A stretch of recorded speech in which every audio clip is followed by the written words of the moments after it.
Hey fellas, you know, I'm not a huge fan of these whole tax things. Why, you ask? Well, a year ago, I was paying for Netflix and water. Now I can barely afford to hold these walls up. I'm never gonna watch Apple TV Plus, yet I still pay for it. Anyways, just like any other company on the verge of bankruptcy, Disney has decided to start their own streaming service, and I'm legally inclined to subscribe. So to keep these streaming taxes afloat, I've got to start making sacrifices. These walls are overrated anyways. Well, I've decided to stop paying for a house in favour of watching Cars 3 in HD, so I better start packing, but I gotta keep in mind, only the essentials. As I said, only the essentials. Disney Plus is one of the newest streaming services to hit the market, releasing in November of 2019, and unlike most of these services, actually has a right to exist. I mean, think about it. Disney already owns 29% of the world, the other 71% is water, so they have every right to make me lose my house in order to watch whatever they sneeze onto their application. Problem is, I own Sonic Unleashed. Of course it's easy to convince me, but others? That's a bit trickier, considering that, as much as it appeals to a relatively niche audience. So, I'm going to carefully analyse the application hosting all 3 Santa Claus films and see if it's worth tax evasion. Well, if I'm doing so, it'd probably be a good idea to connect to the internet that conveniently happens to exist out here. So let's do that, and done. Let's head to the streaming service and... Smells like a user interface. Overall, this is probably one of the most well-rounded service interfaces I've seen. Unlike Hulu or HBO Max, the interfaces that should be giving me an allowance for browsing them, Disney Plus is relatively well laid out. Immediately when opening the application, you're greeted by a terrible movie they expect me to watch, and 5 main categories, separated into headers. Disney, Pixar, Marvel, Star Wars, and who wants to watch National Geographic? Regardless, the fact that they're separated makes it really convenient for browsing specific movies.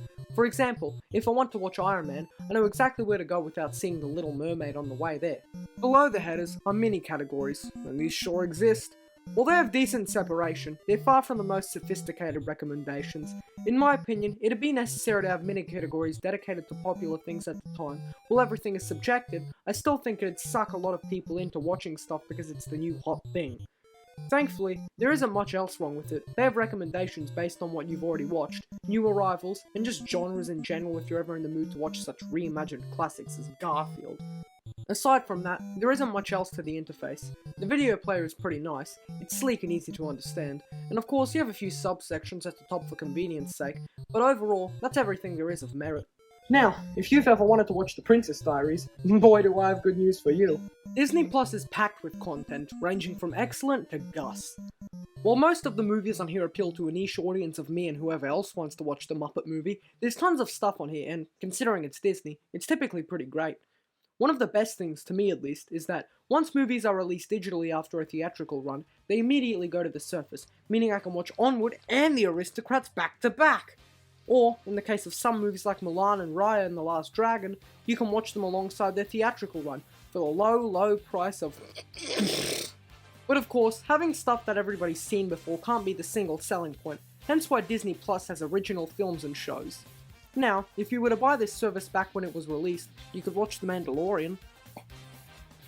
Thankfully, after a year and a half on the market, Disney's finally decided to manufacture some original shows and films, with stuff like The Falcon and the Winter Soldier already out, or The Bad Batch, an unnecessary origin story releasing very soon.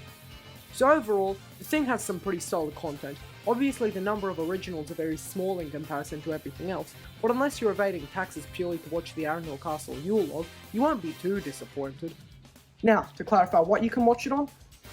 I'm watching it on a phone, do you really think you can't watch it on a fridge at this point? Disney Plus probably has the most convenience out of any streaming app. You can watch it on just about any media box, computer, phone, tablet, hell, I'm pretty sure if I still had walls it'd work on those things. If you have a subscription, you can watch up to 4 films on 4 different devices at once, meaning I can watch Doug on one screen and the Muppets on the other. If your media box provides Ultra HD, it'll let you watch certain films in the resolution. So if you've ever wanted to watch Magic Camp in 4K, boy have I got news for you. Overall, it has a wide range of device support. Can't watch it on this tree branch yet though, might have to wait a bit for that.